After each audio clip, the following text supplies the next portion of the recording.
નવસારીના વેજલપોર ખાતે આજરોજ મોદી સમર્થક મહિલા મંડળ દ્વારા હલ્દી કંકુ મિલનનો એક કાર્યક્રમ લિંબાયતના ધારાસભ્ય સંગીતા પાટીલની અધ્યક્ષતામાં યોજાયો હતો, જેમાં મોટી સંખ્યામાં બહેનો ઉપસ્થિત રહી હતી।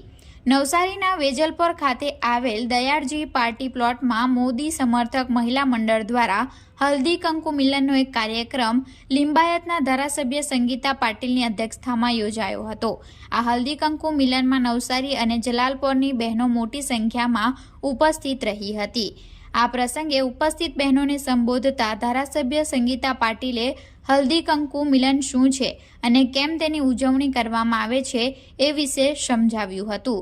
સાથે જ વડાપ્રધાન નરેન્દ્ર મોદીની યોજનાઓ અને વિકાસની વાતો કરી હતી અને પ્રદેશ ભાજપ પ્રમુખ સી.આર. પાટીલ કે જે ચોથી વખત નવસારી લોકસભા બેઠક પરથી ચૂંટણી લડી રહ્યા છે, તેમણે ફરી એકવાર દેશમાં સૌથી વધુ લીડથી વિજેતા બનાવવાની હાકલ કરી તમામ બહેનો કામે લાગી જવા જણાવ્યું હતું। સાથે જ કાર્યક્રમમાં કુપોષિત બાળકો માટે આંગણવાડીની બહેનોને કીટ પણ આપવામાં આવી હતી, તો કાર્યક્રમમાં ઉપસ્થિત બહેનોને ગિફ્ટ પણ આપવામાં આવ્યા હતા। આજે નવસારી ખાતે જલાલપોર અને નવસારીની બંને વિધાનસભામાં દયાળજી પાર્ટી પ્લોટ ખાતે મોદી સમર્થક મહિલા મંડળ દ્વારા હલ્દી કુંકુનો કાર્યક્રમનો આયોજન કરવામાં આવ્યું હતું।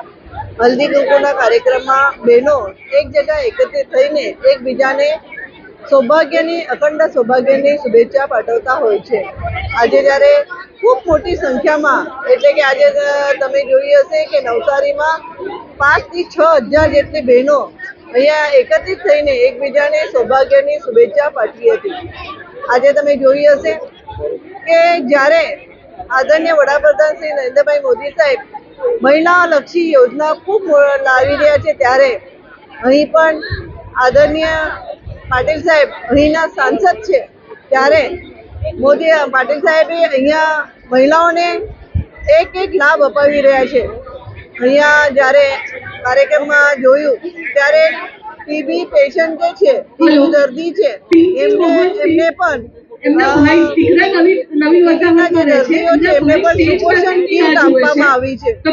સુપોષણ કીટમાં પણ એમને સોયાબીન, ચોખા, આટા અને એટલે કે જે સુપોષિત કીટ છે એ આપવામાં આવી છે।